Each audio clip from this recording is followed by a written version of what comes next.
The action that I will take after today is to go back inside to my organisation and to feed back the sorts of discussions that we've had, and also hopefully this will enable me to help and support other people that ring in on our helpline with regard to their experiences as a patient in the system.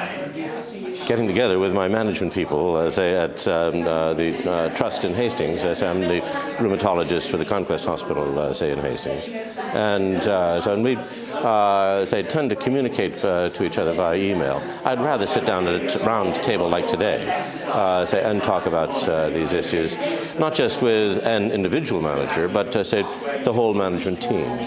I hope I'll go back to my PCT with a renewed sense of vigour around engaging patients in what we do, because it's clear that that's where we'll get improvements in quality and productivity. I think we really need to inform the commissioners and the health authorities that patients need to be taken seriously. I think at the moment that's not as high on the agenda as it should be. So the patient and the public voice needs to be more emphatic than it is at the moment.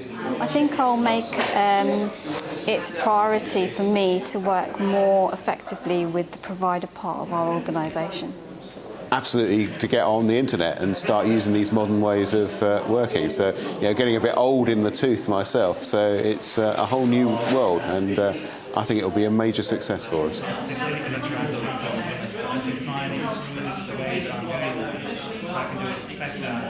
Well, I was delighted to be able to organise this meeting and really pleasantly surprised that so many people have turned up. I had an incredible panel. We had patient groups such as Arthritis Care. We had NRAS, the National Association for Rheumatoid Arthritis.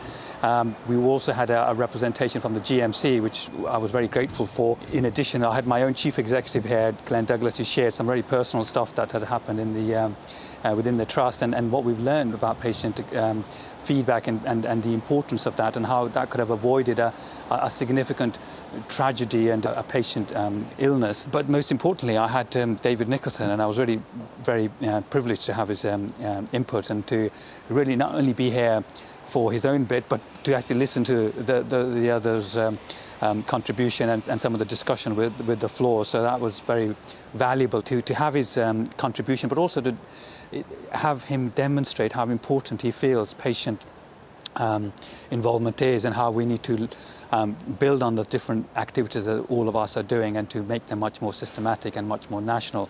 And my own bias, or the bit that I was able to share, really looks at what I do in my clinic, which is to look at patients, look at patient feedback every clinic. So we have a briefing.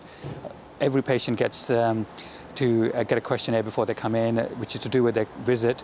Then they have the consultation, and then they go out and they do a post-consultation questionnaire. And we then look at those questionnaires with the rest of the team during a debrief at the end of each clinic. And we do a similar sort of approach with patients on the ward. So every patient is asked to feedback, and thankfully they do feedback, and it's very valuable to get their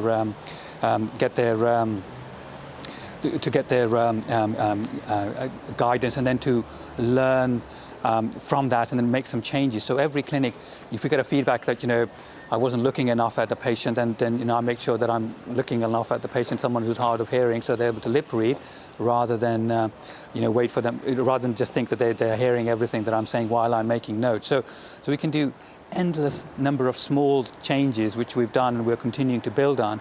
And so my bias is really to be able to share with everyone a little bit of what I'm doing, and the fact that it can be done very readily. It takes about a minute and a half to do the briefing in the morning, a minute and a half debriefing at the end of the clinic, and each patient does a feedback as they go out, and about 80-90% of people do their feedback.